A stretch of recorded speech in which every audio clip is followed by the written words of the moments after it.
Ok, auzubillahi minash shaitanir rajim, bismillahirrahmanirrahim, wassalatu wassalamu ala rasulillah. Salam alaikum warahmatullahi wabarakatuh. Alhamdulillah, j'ai fait cette petite vidéo rapidement pour féliciter en quelque sorte les musulmans aujourd'hui qui ne se laissent pas berner. Voilà, les musulmans qui nous suivent beaucoup, ils ne se laissent pas distraire maintenant avec les petites moqueries des parents à côté. Voilà, que depuis un moment j'ai remarqué cela. Et moi, je les félicite. Cela voudrait dire qu'ils nous suivent également. Pas plus tard que tout de suite même, ce qui m'a donné la force de faire la vidéo, j'ai suivi quelques conversations entre des frères musulmans avec des frères chrétiens. Et le chrétien a commencé à dire des bêtises. Voyez, vos prophètes qui a couché avec enfant de 9 ans là. C'est-à-dire que lui, le chrétien, il ne peut pas réfléchir. Il dit que mais c'est quel père qui va donner sa fille à 9 ans à quelqu'un de 40 ans de coucher avec lui? Le chrétien, lui, il ne réfléchit pas à ça, mais lui, il veut dénigrer seulement. Avant, quand on faisait ça, les musulmans, ça leur faisait mal.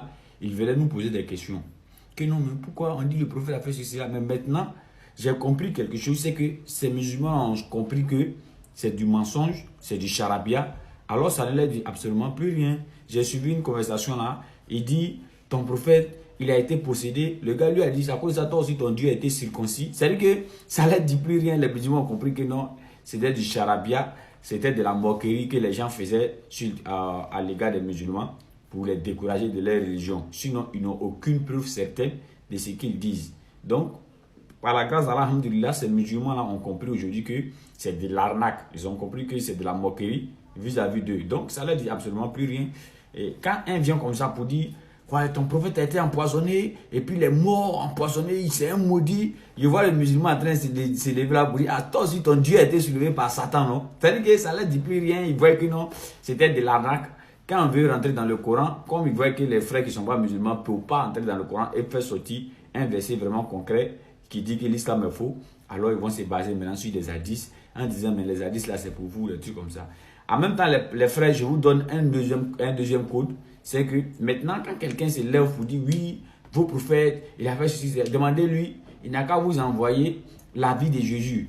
Quand Jésus est né, jusqu'à l'âge de 30 ans, là, il n'a qu'à vous envoyer cette vie-là. Si cette vie est propre, là, dans la Bible, il n'a qu'à vous envoyer. S'il n'a rien fait, en tout cas, si sa vie est propre jusqu'à 30 ans, pourquoi il cache? Pourquoi ils ont caché? Il n'a qu'à envoyer.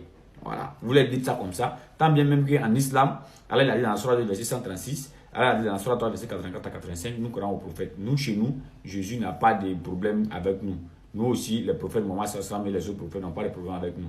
Mais c'est lorsque vous voulez mentir sur nos prophètes, nous, on ne dit même pas que Jésus du Coran. On dit Jésus dans la Bible, là, envoyé sa vie depuis 12 ans jusqu'à 30 ans, Inch'Allah.